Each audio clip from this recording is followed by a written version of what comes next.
Yo, what's happening, my strings? Welcome back to another video, man. It's your boy Charlotte doing things. I have orange with me today, you know. It's the same day. I just decided to take off the jersey, dog. Yeah, it's hot in here. It's hot. And I decided to put back the beanie. So yeah, man. We're back with another reaction today. Crime time again. The OR Tambo Diamond Heist. I don't know. Like, I don't know if it's because I'm not in tune with like these type of heist things. I never hear about heists and robberies and stuff. So today we're watching this diamond heist. I don't know what it's about.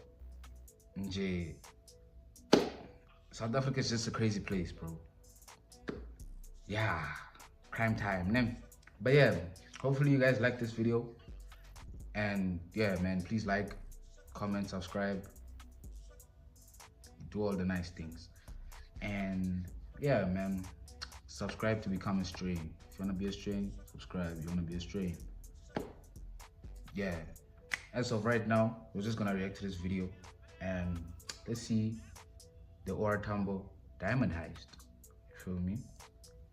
South Africa, a land renowned for its breathtaking landscapes and abundant natural resources, has long been synonymous with the diamond trade. But on a fateful evening in March 2017, this glittering industry became the backdrop for one of the most audacious heists in modern history. The location, OR Tambo International Airport, OR, the busiest airport in Africa and a hub for international commerce and travel. have you guys been to OR Tambo? I've been. Would leave law enforcement stunned and the world captivated. The heist wasn't a spur-of-the-moment act. OR Tambo Airport is not only a gateway for millions of passengers, but also a critical node for the transport of high-value goods, including gold and diamonds. Security at such facilities is expected to be airtight. Yet, a group of criminals managed to outwit a complex system of protocols and safeguards, pulling off a robbery so seamless that it was almost cinematic. And the most astonishing detail,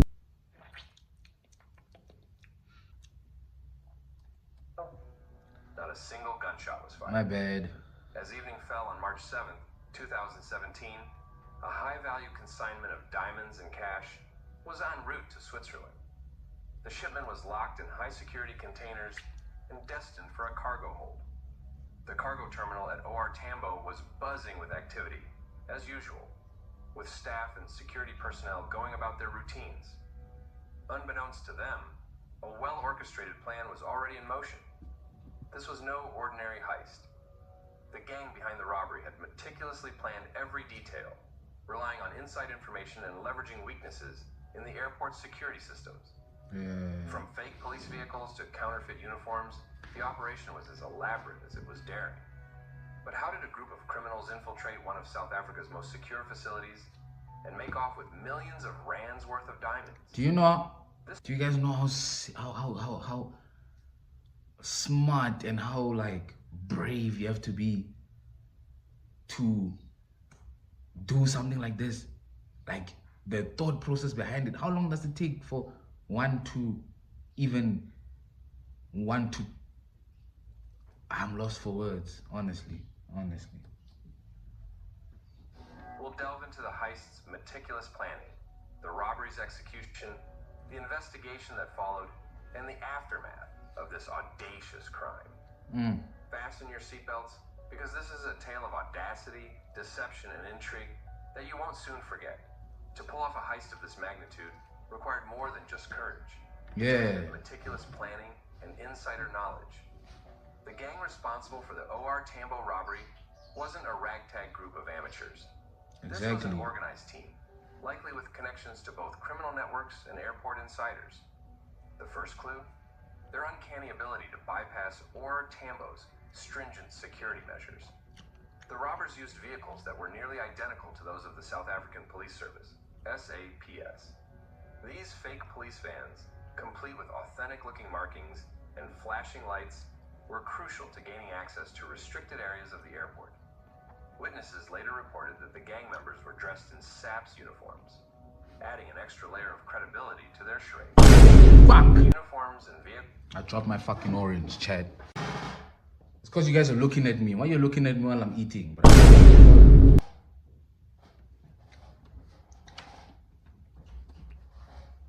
Vehicles weren't enough. The gang needed precise information Here it about is, the by the way. shipment's whereabouts and timing. Here it is. This is where the theory of an inside job gains traction. Investigators speculated that someone within the airport, perhaps a member of the cargo staff or even security personnel, fed the gang crucial details. Yeah. Without such information, the robbers would have been navigating a logistical labyrinth blindfolded. Yeah. On the day of the heist, the fake police vehicles entered the airport premises without raising suspicion. The gang headed straight for the cargo area, where the diamonds and cash were being prepared for their international journey. Timing was everything. The robbers struck with precision, intercepting the shipment before it could be loaded onto the plane. And they did so without causing chaos or raising alarms. It was as if they'd rehearsed the operation multiple times. The audacity of the plan didn't end there. After loading the stolen goods into their vehicles, the robbers simply drove out of the airport as quickly and inconspicuously as they had entered. No dramatic car chases, no shootouts, and no explosions. Just a calm, calculated escape.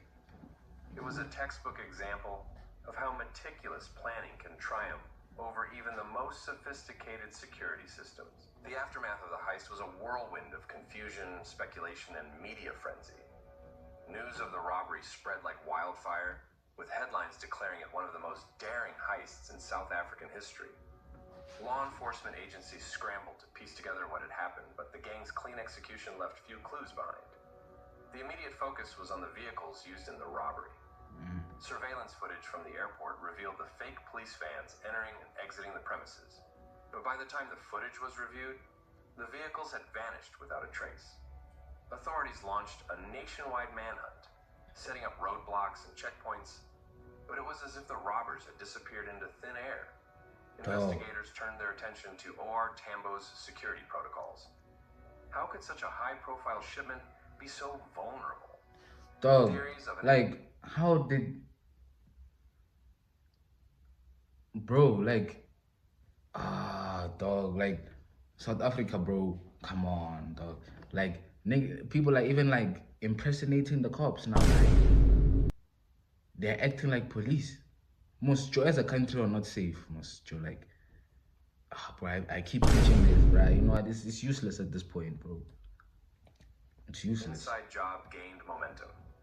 Several airport employees were questioned, and some were even detained for further investigation. However, proving insider involvement was easier said than done. Without concrete evidence, the case hit a series of dead ends. Meanwhile, the public was captivated by the story. Speculation ran rampant. How much was it all in all? Some comparing the heist to the plots of blockbuster movies like Ocean's 11. Yeah, I was thinking that. A symbol of both audacious criminal ingenuity and glaring security lapses. For weeks, it dominated headlines, with every new detail adding to the intrigue. Despite the media attention and the efforts of law enforcement, the gang's identity remained a mystery. Dog. And while authorities did make several arrests in the months that followed, questions lingered. Were these individuals the true masterminds, or were they scapegoats in a case that had grown too big to ignore? The diamonds themselves seemed to have vanished, likely smuggled out of the country or sold on the black market. As the investigation unfolded, so did a myriad of theories about how the heist was pulled off and who was behind it. One of the most compelling theories was the involvement of organized crime syndicates.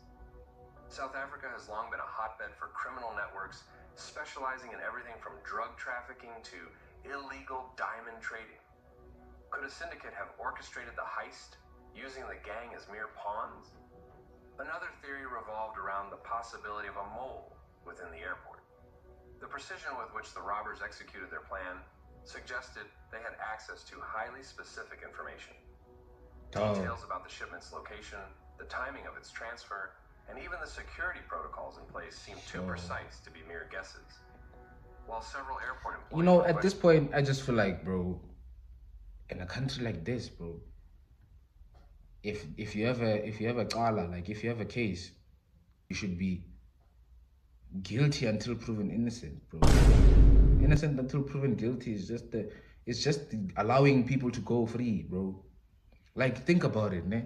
If you catch people, they are guilty until they're proven innocent, because you had that hunch anyways. Like, you didn't have that hunch for no reason, dog. You didn't have that hunch for no reason. So it should be guilty until proven innocent, whether it's GBV, whether it's anything, bro.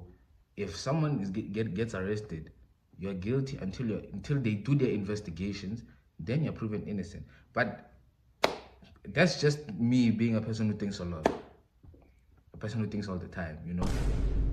I don't know, maybe I'm mistaken, maybe that's a stupid idea, but you just think about it. I'm just saying, no, I'm just saying. No definitive links were ever proven. The use of fake police vehicles... Because look at this, bruh. ...also raised questions about how the robbers acquired such convincing props.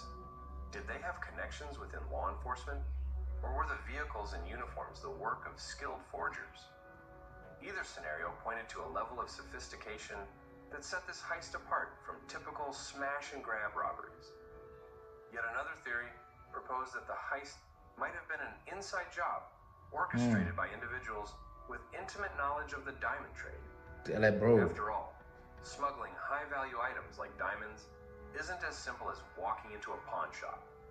The logistics of moving stolen diamonds involve a network of buyers, intermediaries, and forgers who can help launder the gems by altering their appearance or falsifying documentation. Despite the numerous theories, one thing was clear. The heist had exposed glaring vulnerabilities in South Africa's security infrastructure. For many, it was a wake-up call about the need for tighter regulations and improved oversight, particularly in industries dealing with high-value goods. The Tambo diamond heist wasn't just a story of crime. It was a cautionary tale about the importance of vigilance and preparedness.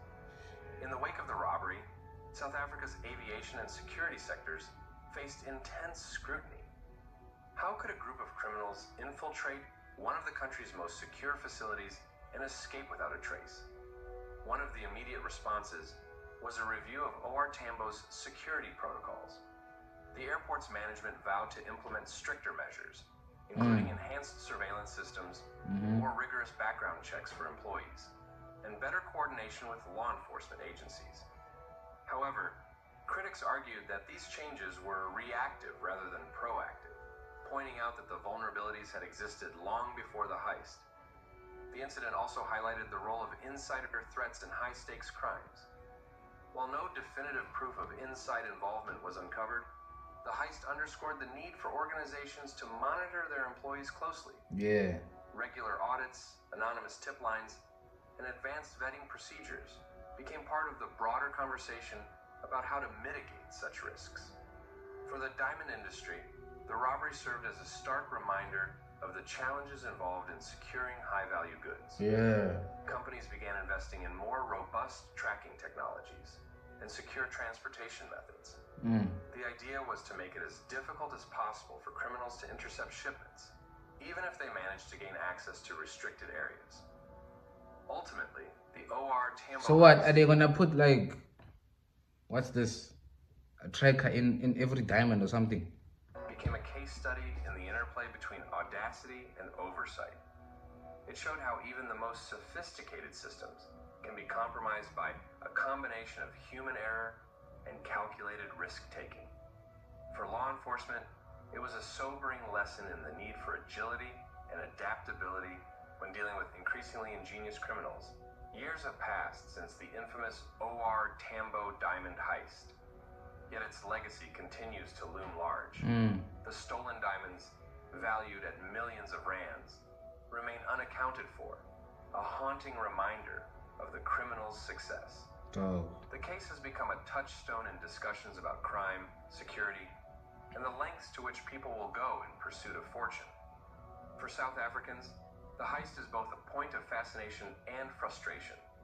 On one hand, it's a story that captivates the imagination. Swimming in money, bro. Deception. Swimming in money, bro. These niggas are just swimming in money, bro. Is this nigga gonna yap for it? Like, come on, bro.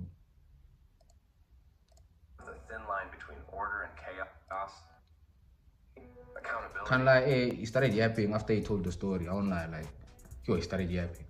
But, bro, South Africa is a crazy place, bro. South Africa is a crazy place, like, honestly. South Africa is a crazy place.